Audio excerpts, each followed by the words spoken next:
Good day and welcome to the 5th episode of the HEARTcare podcast Walk and Learn series.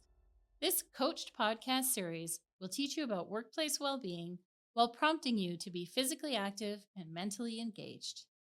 My name is Dr. Astrid Kendrick, and I've been studying compassion fatigue and burnout in educational workers since early 2020. This podcast series is one of the outcomes of my research program, as participants have asked for different ways to learn and feel better at their own pace and in their own space. Before we get started, choose a walking or running path that is about 2 to 3 kilometers in length. Keep an eye out for tripping hazards and make sure you are dressed for the weather. Not going outside? Still no problem. Choose an activity that will keep you busy for about 25 minutes. If you have a tracking device, press start and let's get going.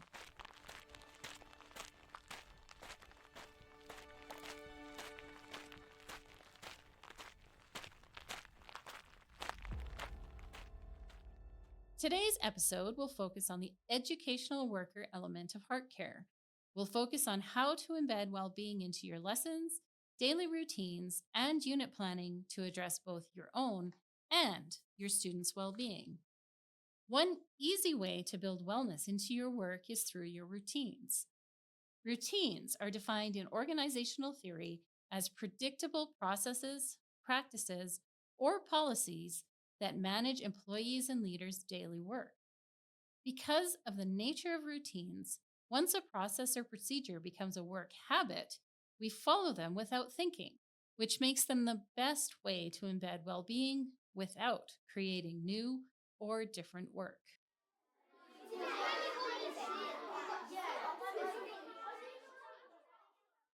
Teachers are very well versed in routines.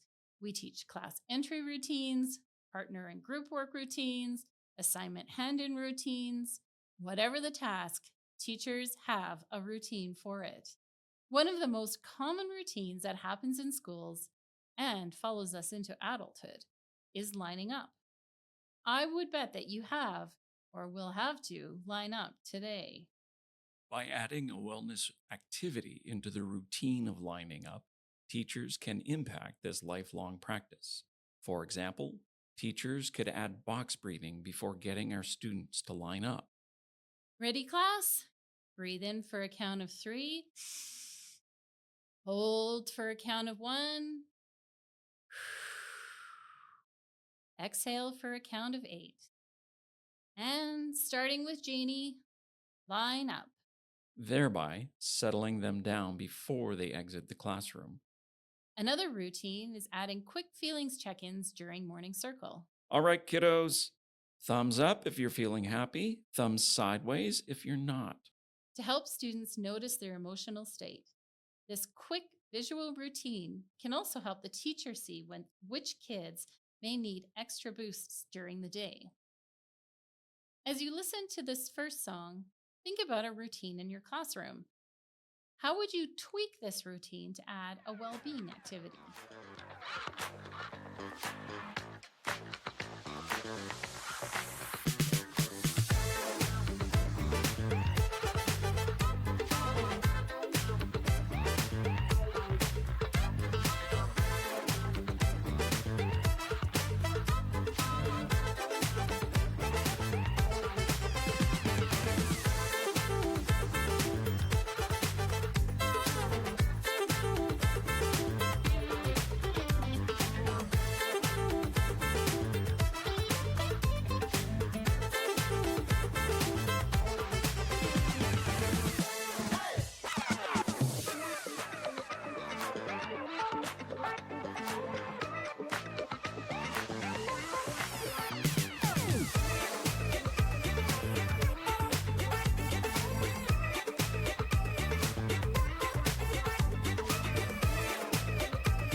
Another way to think about improving well being at work is through your unit and year planning. When I was putting together my English Language Arts 10 course, I deliberately taught my units in the order of essay, short story, novel, drama, and poetry. Not only because this order made sense to me pedagogically, but also because it attuned to my own and my students' changing well being during each unit. The nonfiction essay reading and writing unit was often the most difficult for my students, so I started with this unit. While starting with the most difficult might seem counterintuitive, it worked for me because I matched the unit pacing to my own energy. I tended to teach this unit through direct instruction to carefully guide the students' learning through mini lectures, ongoing and regular feedback, and intentional writing practice. By completing this unit early in the term, I had the energy and enthusiasm from my summer break to give students guidance and the attention they needed. The short story was also pretty labor intensive, as students often needed guidance to deconstruct and understand the literature. By the time these two units were complete, my students had a strong foundation to take on a much more self directed unit, the novel study, which aligned approximately with midterms. For my novel study, the students followed a guided but self determined schedule to read and respond to a chosen novel. While I helped directly with appropriate grade level novel choice selection and the expected learning products, they worked through this unit largely at their own pace. As a result, I had more time for smaller group instruction, assessing student learning, and building positive relationships while preparing midterm reports. My drama unit depended more on oral language and creative expression. So by this later point in the semester, with all the heavy learning and marking complete, students could focus on speaking, viewing, and listening tasks rather than deep reading and writing.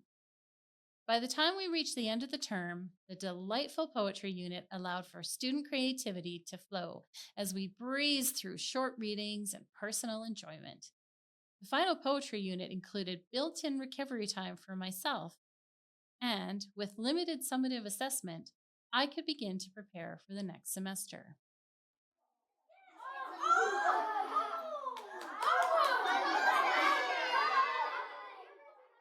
The overall design of the course allowed me to take pedagogical breathers throughout the term, starting with energy depleting direct instruction and regular written feedback to lighter oral discussions, individual study, and personal expression. As you listen to this next song, think about how you design your courses.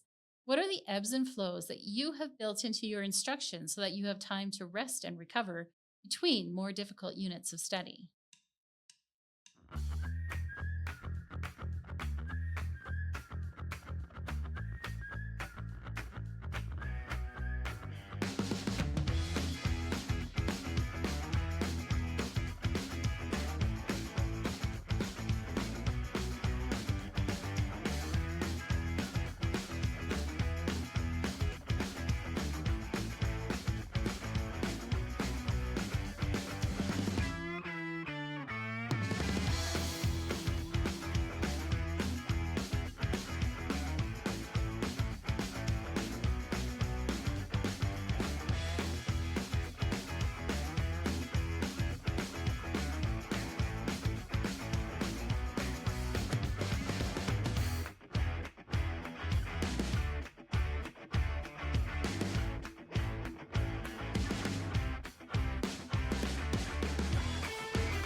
During our in person HeartCare Walk and Learn series, several current educators agreed to share their strategies for well being in their classrooms.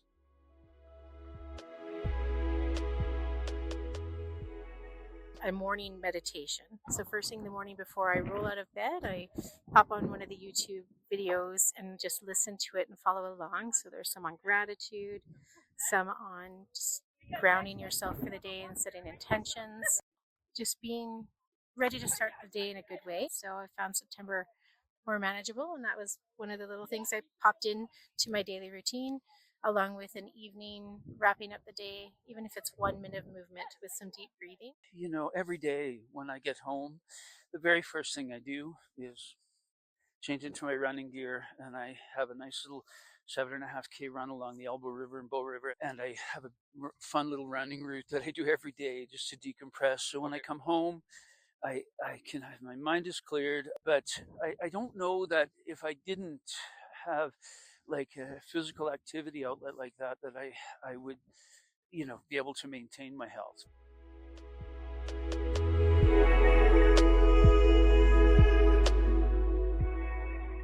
We started a student voice committee or club within our own personal school with grade 6, 7, 8, 9 reps, and then tried to generate student well-being initiatives within our building.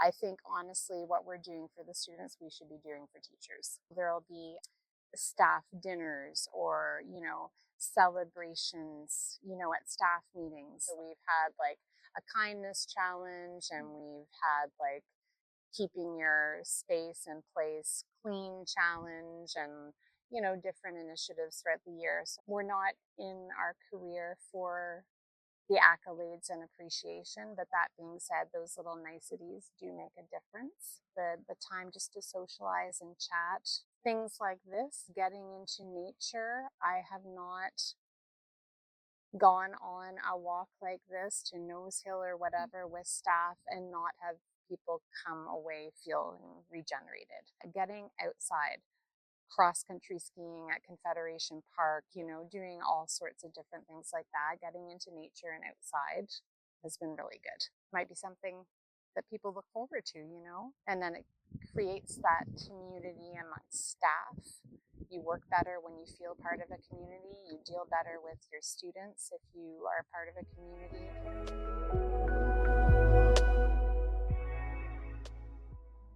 And I think for me, it really is around finding joy in the work, finding joy with children. Like I get 500 hugs a day. She writes on my whiteboard, "You are the best principal in the whole world." And and there's joy in that moment. It is through the joy that you find, with children, when they realize that, you have unconditional positive regard for their well-being. I mean, part of the joy is that they can let go of what they've experienced and move on from it.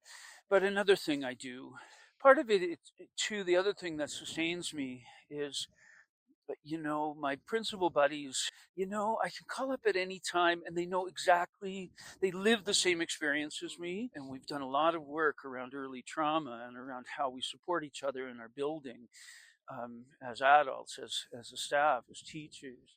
As you listen to this next song, what are you already doing to embed well being into your classroom routines? Did anything these instructors described resonate for you?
At a school wide level, the yearly routines built into the school year can also provide space to rest, recover, or energize.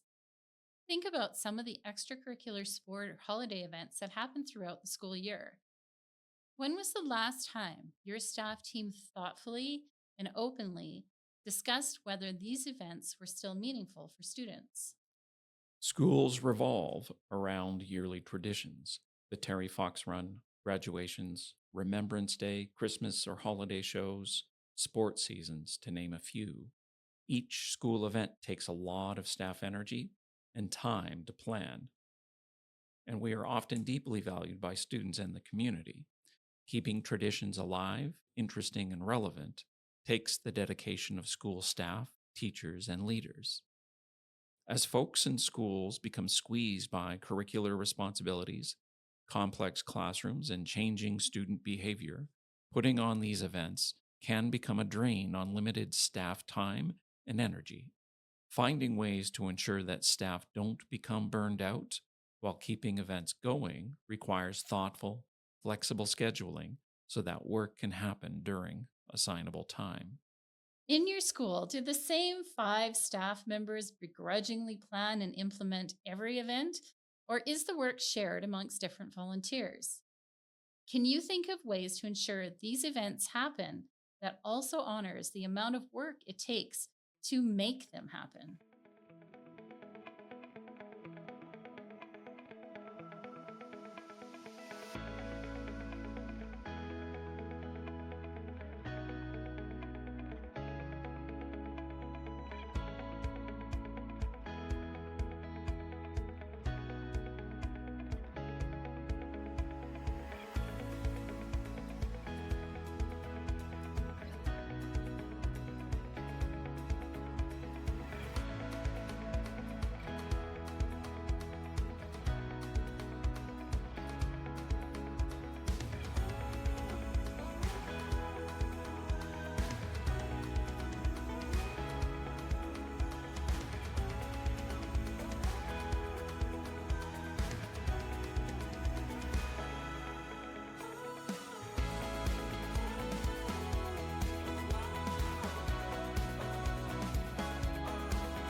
At this time, you should be making your way back to your home base. Try moving a bit faster or lift your arms and knees higher to try to increase your heart and breathing rate to get some cardiovascular benefits from your chosen activity. I'm going to run for a block.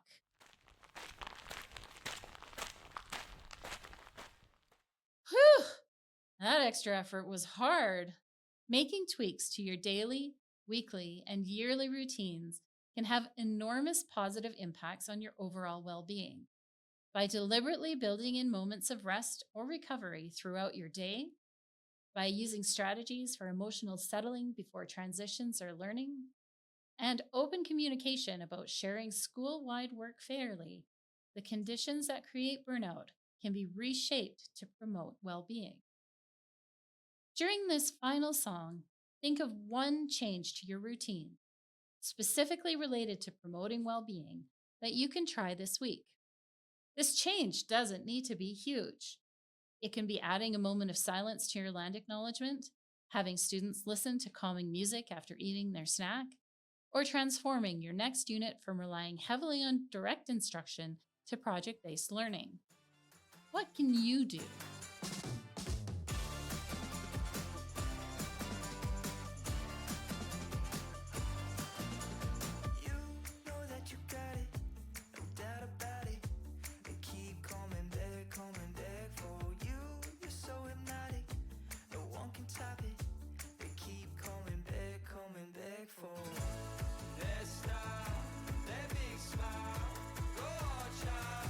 Turn up the dial. You know what you gotta do. Get wild. You ain't gotta play it cool. Get wild. Take a rocket to the moon. Get wild. Get wild. Get wild.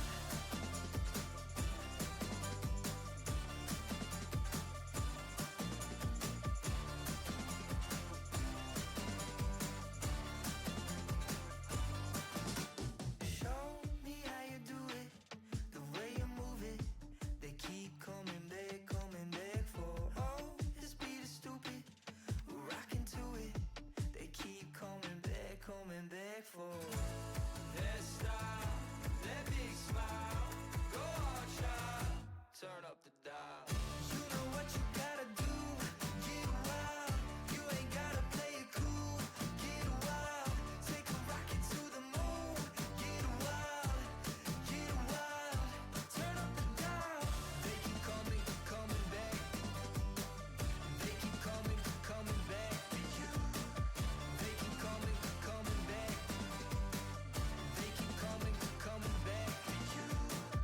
You know what you gotta do. You know what you gotta do.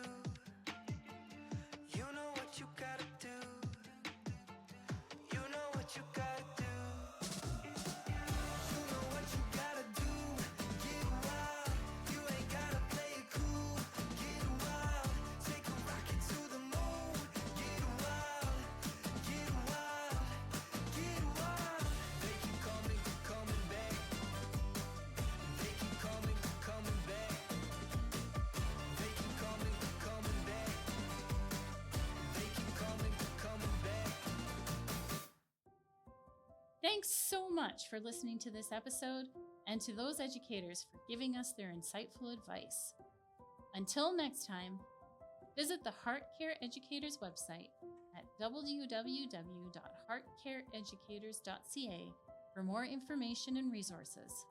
Or, better yet, reach out to me with your ideas for adding well-being to your classroom routines. I'd love to share them through the website with other educators. Special shout out to the producers, editors, and the other speaker on this series, Pat Hanlon and Zach DeMello. And in the words of Octavia Butler, first, forget inspiration. Habit is more dependable. Habit will sustain you whether you are inspired or not. Habit will help you finish and polish your stories.